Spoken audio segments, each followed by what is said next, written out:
I got this idea for these two costumes, and I needed some sequin braiding, and I knew it would take long because they were big costumes. So I was in London. I thought maybe sequin braid would be cheaper there. So I bought $1,000 worth of sequin braid to cover all the pipe tubing on these costumes. And I came home and I started Jack's costume, and I only got halfway through it, and I'd used all the braid. So I had to go and buy another $1,000 worth of braid just to finish his, and I hadn't even started my costume. So that was $2,000 just for sequin braid for his, and then mine was a smaller costume, so I needed another $500 worth of braid for that. And I have never sort of cared about the price of sequins and stuff when I've been making something, because I'd rather buy a packet of sequins than a sandwich. I've got my priorities wrong.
How I started this thing that I do, and I think it was because when I was a child, growing up, the only real entertainment was the cinema, and I loved costume movies and glorious technicolors. So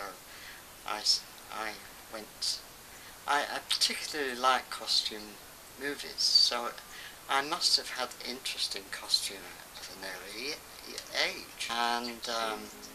And then I got my first sewing machine, which was a wind-up one, and I started making frocks for my mother and hats, and they wore, in the 50s they wore the big skirts with lots of frills underneath that stood out, so I used to sew miles and miles and miles of frills to go under these skirts for my mother. And then once I decided to go to a university ball and annual thing at the end of each year's term, and I decided to dress as a girl. It wasn't until I decided to come to Australia, and so I emigrated for £10, and we were on this ship for 5 weeks coming here, and they had a fancy dress party, and so I made a mermaid costume for my friend, and we won. And then they had a hat competition, so I made this big hat with of the ship on waves, and I won that. Eternity exhibition is about Australian people, and it's one of the main galleries of the National Museum of Australia. We have 5 permanent exhibitions, and Eternity is a personal history of Australia, an intimate history of Australia. It's called Ron Muncaster is in Thrill, and he's one of the most thrilling stories that we've got, I think, in the entire National Museum. He is in Thrill partly for the thrill that is Mardi Gras, the thrill that Ron himself brings to Mardi Gras. It was quite a deliberate decision to choose Ron over a lot of other people who've contributed so much to Mardi Gras, because we did want somebody who'd helped take the Mardi Gras from a protest, from a movement that was very much about making a point, to someone who had made the point of Mardi Gras to have an amazing night and to celebrate and enjoy what Mardi Gras has become today. Lucille was a great choice for the gallery because it really does light up the end of the gallery. You know, it draws people straight in. It's one of the first things they see, all those sequins and the colours. And so I think it was a great choice for the gallery, and it really does kind of help to symbolise that aspect of Mardi Gras, which is about the fun aspect of Mardi Gras. Each of the stories in the Eternity exhibition is only really allowed one single object, and in Ron's one single object it makes quite an impact on people. And one of the perceptions of Eternity when it first opened was that it contained too much gay history, too left-wing, the gallery itself, and that's something we've been combating in lots of different ways and through lots of different forums, but certainly there was a small element of people that were reacting negatively to the amount of space that was dedicated to Mardi Gras within the gallery just because of the size of the costume.